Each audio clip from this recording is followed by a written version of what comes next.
তিনচুলেতে আছি। তিনচুলেতে আছি আমরা এখন। মেঘে পুরো ভরে গেছে, কিছু দেখতে পাচ্ছি না, ব্যাড লাক। কালকে খুব ঘুরেছি, আজকে কিছু কিছু জায়গা যাওয়ার কথা ছিল সেগুলো যেতে পারছি না। কি করব, চারিদিক পুরো মেঘে ঢেকে গেছে, গাড়ি আসছে চারিদিকে, যেতেও ভয় লাগছে একটু একটু। কিছু বলো। আমরা এখন তিনচুলেতে আছি। চা আর বিস্কিট খেয়ে সকালবেলা বেরিয়ে পড়েছি আমরা। এখন বাড়ি গিয়ে লুচি খাবো, দুপুরে পনিরের তরকারি হবে, আর রাতে চিকেন কষা রুটি। Very good. জাস্ট দেখো কি অবস্থা। চলো আমরা এখন গড়গড় করতে করতে যাই,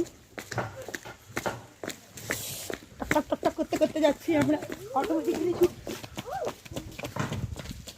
উড়ে বাপরে, অন্ধকার হয়ে গেছে, পুরো মেঘে ঢেকে গেছে।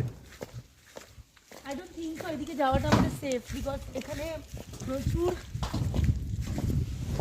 ইয়ে হচ্ছে, প্রপারলি কিছু দেখাই যাচ্ছে না। এটা ঠিক হবে না, বৃষ্টি আরম্ভ হয়ে গেছে। ওফ, নাজারাটা কিন্তু অসাম। হ্যাঁ, এরও একটা নিজস্ব সৌন্দর্য আছে। লেন্দি করে না বুঝছি। ওয়াও, ওফ, দেখো পাইন ট্রি গুলো দেখো, জাস্ট দেখাই তো যাচ্ছে না, মেঘে মানে একদম ঘোলা হয়ে গেছে একদম। দেখি দেখি দেখি দেখে দাও, কোন তো